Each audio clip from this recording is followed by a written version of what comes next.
পুরো 10 বছর পরে দেব শুভশ্রী জুটি একটি নতুন সিনেমা নিয়ে আসছে। ধূমকেতু কিন্তু 2015 সালে শুট হয়েছিল। তাই 2026-এ তাদের নতুন সিনেমা আসছে মানে আফটার 11 ইয়ার্স এই জুটিটা একটা নতুন সিনেমা নিয়ে বড় পর্দায় আসছে। যখন দে শু জুটি, তাহলে এইরকমই তো একটা কিছু হবার ছিল। এবং এটা দেবদা এবং শুভশ্রীদি এবং তাদের টিম, তারাও খুব ভালোভাবেই জানতো যে সাধারণ মানুষ দে শু জুটিকে দেখতে এতটাই ভালোবাসে, আর তার নমুনাই এটা।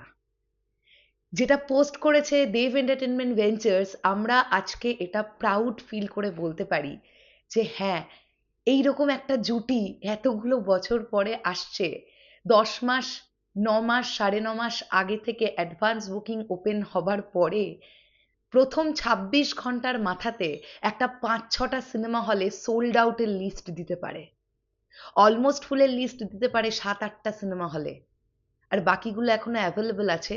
আমি শিওর বেশি দিন লাগবে না, 6-7 দিন ম্যাক্স টু ম্যাক্স টাইম দাও, এই পুরো 20টা সিনেমা হলই ইয়েলো কার্ড শুধু নয়, অ্যাশ কার্ড দেখবে বুক মাই শোতে, মানে সোল্ড আউট দেখবে। হ্যালো এভরিওয়ান, আমি পৌশালী।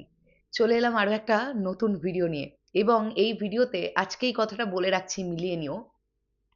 দেব শুভশ্রী জুটিটার এই নতুন সিনেমাটার সঙ্গে প্রচুর পরিমাণ পলিটিক্স হবে। মানে ইন্ডাস্ট্রির নানান তাবর তাবর লোকজন এই ছবিটাকে আটকাবার চেষ্টা করবে। কারণ যখন কোনো একটা বিষয় নিয়ে দেখবে কেউ ভয় পেয়ে যায়, তখন সে প্রাণে বাঁচার জন্য যারপরনায় চেষ্টা করে। সেই চেষ্টাটাই দেশ ও জুটির এই সেভেন্থ ফিল্মটার সঙ্গে হবে। দিন এগোতে থাকুক, আরো বেশি বেশি করে নোংরামি আমাদের চোখের সামনে আসবে। কিন্তু আমি এটাও জানি, কোনো কিছুকেই তোয়াক্কা না করে দেব শুভশ্রী জুটি এগিয়ে যাবে। কারণ দেব শুভশ্রী জুটির এই ক্রেজটা সাধারণ মানুষের দেওয়া ক্রেজ। এটা কোনো জাস্ট আলটপকা টাইপের ক্রিয়েট করা, নিজেদের তরফ থেকে কোনো ক্রিয়েট করা ক্রেজ নয়।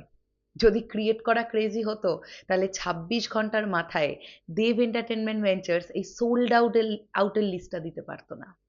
ইয়েস, এই ছবিটা নিশ্চয়ই তোমরা দেখেছো। এই ছবিটা দেবদা পোস্ট করেছেন।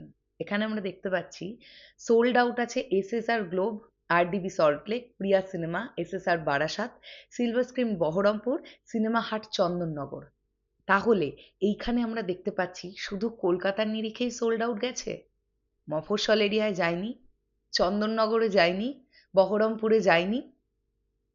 এখান থেকেই তো বুঝবে এই জুটিটার ক্রেজটা কেবল শহরতলিতে এমনটা নয়, গ্রামাঞ্চল, মফস্বল সব জায়গাতে এই জুটিটাকে লোকজন পাগলের মতন ভালোবাসে।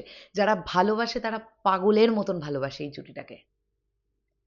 অলমোস্ট ফুলের লিস্টটা দেখো, এসএসআর অজন্তা, অতীন্দ্র ব্যারাকপুর, অশোকা বেহালা, বায়োস্কোপ রাজারহাট, রথীন্দ্র সোদপুর, জয়ন্তী ব্যারাকপুর, আর কে মাল্টিপ্লেক্স চুঁচুড়া, আর কে মাল্টিপ্লেক্স নৈহাটি। এই এতগুলো অলমোস্ট ফুলের লিস্ট। আর অ্যাভেলেবেল আছে কোথায় কোথায়, এসএসআর মহেশতলা, মেনকা সিনেমা, এটা কি ফোরন্যাক্স চুঁচুড়া, আচ্ছা এটা মনে হয় নতুন সিনেমা হল, আমি আগে কখনো নামটা দেখিনি। Sangam cinema hall Kalyani, Mohan talkies Baharampur, SSR cinemas Durgapur. Total এখানে 20টা সিনেমা হলের লিস্ট আমরা পেলাম। তার মধ্যে 6টা সোল্ড আউট, 7-8টা অলমোস্ট ফুল, আর বাকিগুলো এখনো অ্যাভেলেবেল আছে। তোমরা চট করে টিকিট কেটে ফেলো।